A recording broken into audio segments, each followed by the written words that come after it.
Hey guys, Flippin' Landlord Ninja here. Gavin the Property Prince. And we are Two Guys Take on Real Estate. So we have some awesome news. The eviction moratorium is...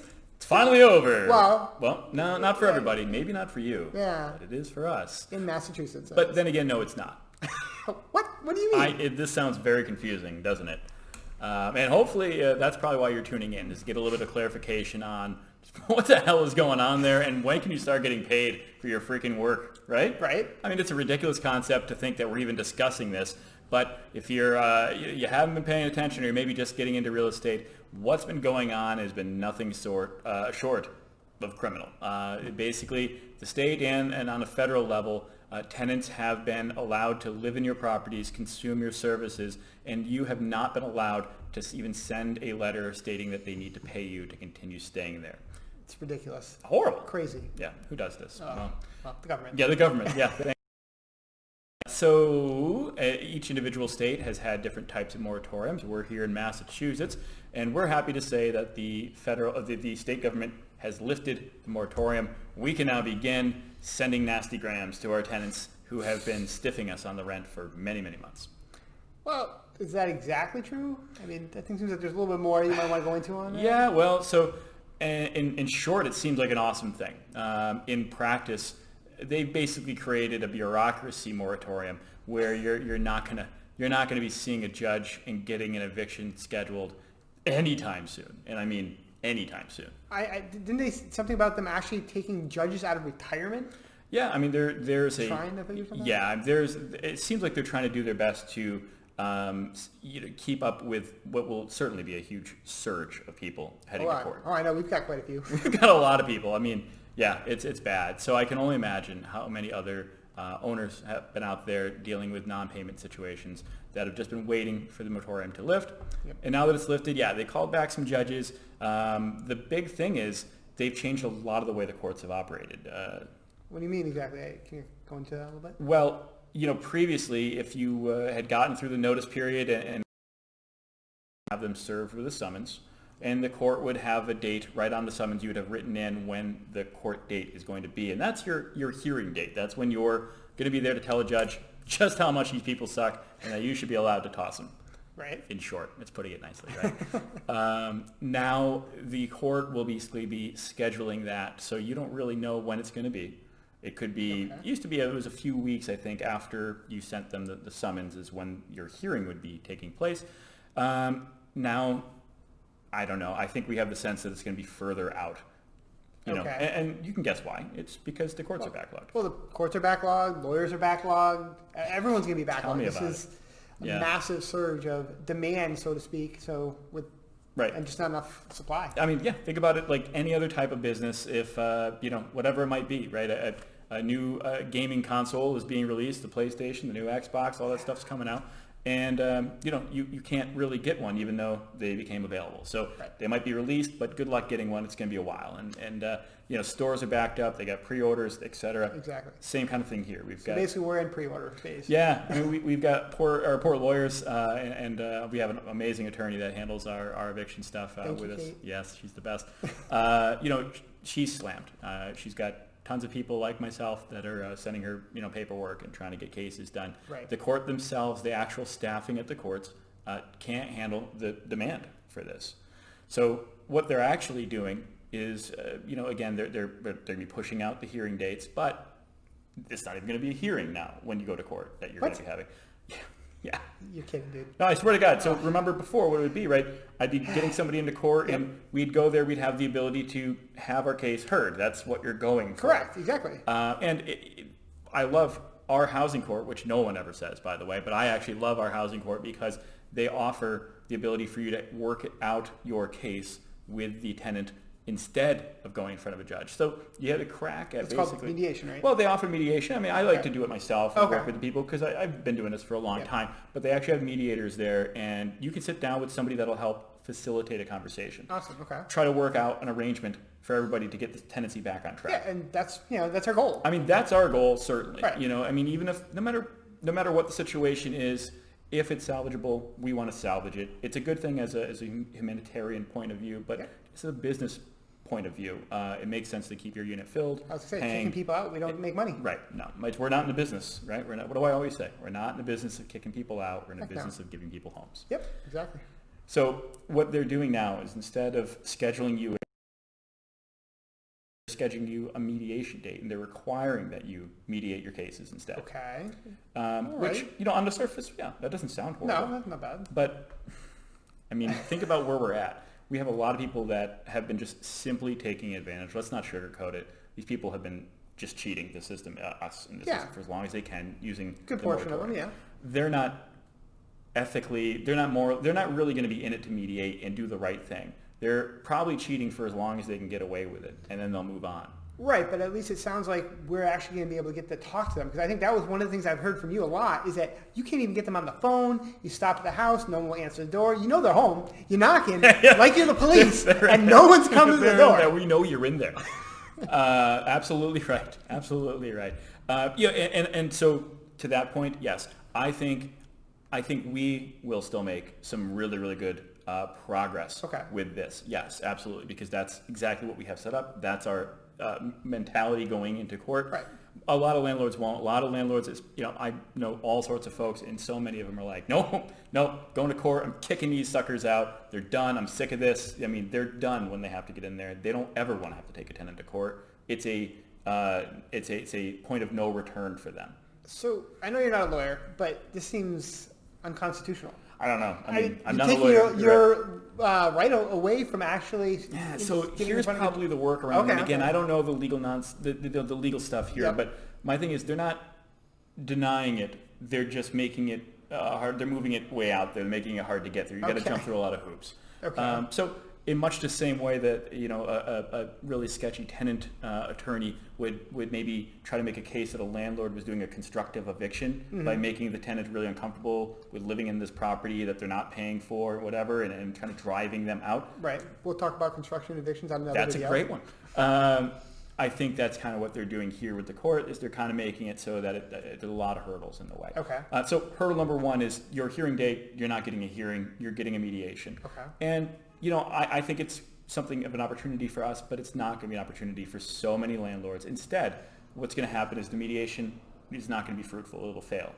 So what happens next, right? Well, usually we get to go in front of a judge. That doesn't happen anymore. No, yeah. So as I understand it, and maybe this stuff is going to change, and again, as I understand it, folks, what's happening now is if mediation fails, you then get scheduled to have a case management conference on another day. What the hell does that mean? It's basically I think it's like a mini trial, and it basically means your lawyer, and I'm sure the tenant's free state court appointed lawyer that's going to jam you up like crazy over miscellaneous charges, again, see our other videos, are going to basically sit down. They're going to kind of chat about what the case looks like and roughly how long they think a trial, a hearing would take. And then they'll schedule it based on that for some time in the future. Oh my God, this looks sound like months and months out. Yeah, potentially. There's no clarity in terms of how long it'll take. All right, there's got to be some good news here, dude. I don't know. Seriously? Now there is some good news, Matt. There's some good news. Thank you. So, but it's not. Here. None of it's really through the court system. They're finding a way to use bureaucracy and red tape to extend the moratorium in all reality. It's going to be months and months and months before you get in front of a judge. If you started today. And even if you did get in front of a judge, they're laying down a whole lot of things. Don't forget, there's a federal moratorium still in effect through December 31st. Oh, but doesn't the state trump federal? No, there's nothing. No, nobody knows how this crap works. I mean, seriously. But I do know if the tenant just states, by affirmation, they just simply state by affidavit, by filling out a form, that they were affected by Corona or some other nonsense, they get the case knocked out. You stay until the 31st. Oh, I hope none of our tenants are watching this. I hope not. Let's edit that part out. But, where do you think they're going to get the forms, by the way? If they haven't filled it out already, where do you think they're going to get it? The free lawyer? They're going to get it. I'm going to be freaking handed out at the courthouse. Oh, I was going to say, yeah, it's like candy. Yeah. Oh, hey, did you already fill out this form? They can't evict you if you just sign your name here. I guarantee it. based what on can the we stuff do? I've seen. What can we do? There's got to be some good news for our viewers and for us out there. Does there? Yes, I have it. Oh, I have it. great. Awesome. So there has been just a crap ton of money, and that's an actual definitive amount. Crap ton. It's a lot of money. Okay. There's been these programs already. We've talked about this in other videos. There's these programs that help provide rental arrears Check the assistance. video. Yeah, whatever you're pointing at. We never ever put anything. I in. do put it. I try to get that thing to go on YouTube. I don't know. Maybe I'm not doing it right. I don't know. And Hopefully it's there. they've actually upped the amount of money that's there for tenants' arrears that can get paid to the landlord. Oh, fantastic. Yeah, so sounds great in theory, and what our biggest hurdle has been is getting tenant engagement. That the tenants have to be the people pushing and moving this process. So in reality, all they have to do is go to their website and fill out 15 minutes worth of stuff, and these people who maybe haven't worked in the last year and a half or 5 years or ever can't find the time or can't be bothered. It's amazing. Wow. But our biggest hurdle has been getting tenants to actually do that, spend 15 minutes on their website, and they'll get $4,000 of rental assistance. Now, $10,000 of rental assistance. Wow. Yeah. Okay. If they qualify, and it's pretty easy to qualify. Most I've talked to some of the workers processing these things. They said, look, you look at the tenant's income, there's no reason they should be in a position that they're in, but whatever. They're handing out money. If you're a tenant, don't watch our videos. But if you're a tenant, no, seriously, your tenant should be applying. I'm sure, again, different states have different types of programs, but they have something. I'm quite positive. Massachusetts is well known for giving money away to folks, and so Mass does have this program. But $10,000 for assistance. I mean, if you are a tenant out there, though, seriously, I mean, we're happy to Yes, put a of link course. in at the description below. Yeah. Definitely try to reach out to your landlord and help them, because you got to work together, and this is a lot of money that costs you almost nothing and very little time. And obviously I poke fun, but 90% of our tenants are actually pretty solid folks. Oh, definitely. So chances are you're not one of the 90% of the 10% bad ones out there. But so you might be thinking, great, $10,000, that's amazing. That sounds fantastic. What could go wrong? Please. What could go wrong? You don't get the money. Well, it takes a little while. Okay. There's some time on the landlord's point Yeah. and of things to do. What could go wrong? That money comes with some fine print, Matt. Let me guess, there's strings attached. Oh, there are some crazy strings attached to this. Okay. Yep. So here it is, right? We'll say the tenant owes $13,000 because they've been milking this thing. Okay. You get $10,000 of rental assistance from the state. Yep. Taxpayer money, all funded from the state. Tenant's not paying a dime. Yep. Their balance is now $3,000. Right. I think, and I'm not sure how clear. I'm still working on this. I'm still trying to clarify. But there's two things that happen here. Not to update you guys, but yeah. One is that their balance now hits zero because you have to waive the other three. Okay, well, you get 10 to get 3. I mean, the chances of you getting and how long will it Can take I you- have $3,000, Matt? You got $3,000 for me? I know, but it's a business decision. Sure, we'll waive it. Yeah, it's no big mean- deal. Mom and pop landlords, you tell me, is Matt crazy here for thinking that just waiving a few $1,000s is just perfectly fine? I mean, a little bit, but still, I'd rather get 10 He's right. and He's not right. get anything. He's right. What are you going to do? What are you going to do? Right now, there's nothing we can do. You're not going to, kick them out? That's not happening. Good luck. You'll be kicking them out next June. And from what I'm hearing from you, it could take 6 months to get Yeah, in it's front of a gonna judge take- if that. It's going to take forever. So then how much, your People balance still now, aren't gonna 13 pay. is now Exactly. 20 something. Exactly. You got screwed already, folks. Stop crying about it. Make the right business decision based on it. And anyway, so the other little red tape, little string attached to this money, when you accept the money, you're agreeing to not evict them for the next 6 months. Or I think till like the end of the school year in June, if they have kids. What? Yeah. So basically, you get 10, Yep. zeroed out to balance. I wish I had a whiteboard here. So Yeah, 10, yeah. let's just say they're $1,000 a month. Yep. So, wow. All right, and then you're down to zero, Yep, and then down to zero. 6 months. So now they could be up to, potentially, they just don't paying, and now you're back to $6,000. Right, think about it. Somebody that owed you $10,000, $15,000 probably isn't going to be paying you going forward either, So you made the business decision to take the money that you desperately need now because you haven't been able to get paid, and now you're putting yourself back in a jam where you just agreed to a moratorium, basically. And I mean, once again, if the tenant knows that this is the case, Yeah. why would they pay then? Exactly. If essentially they basically have bought another 6 months Yeah. of free. Well, this is That's sold. insane. This is sold to people by the idea that people don't want to get evicted. They don't want to have judgments against them because it hurts them. It hurts and damages their record. But Okay. a lot of people are judgment proof. A lot of people don't care about their credit and their judgment, or would just simply trade it off to they make $10,000 worth of value or $15,000 worth of value, and they take a little bit of a ding on their credit. Right. So, yeah, it could go either way. You have to make the right smart business decisions. Remember, you already had this happen to you. It's not like this is a new thing that's happening. People already got in the hole. And now you got to figure out the best way to salvage some of it for your bottom line. Right. Well, anything else on that? Or no, I mean, honestly, I do see this as, as doom and gloom as that sounds, I see opportunity for the skilled landlord, the owner, or somebody that can get the conversation going and create a system with the tenant and an agreement with the tenant.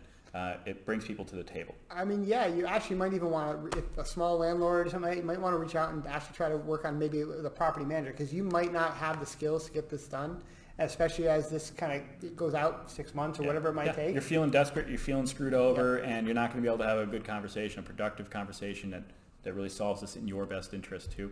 But I think this is a tremendous opportunity. There's at least money there now that can go into the equation, right, whereas before there wasn't. So what do you have even to talk about? Now at least there's maybe $10,000 on the table for you guys to figure out how to put that into play. Yeah, I agree. It changes the equation huge.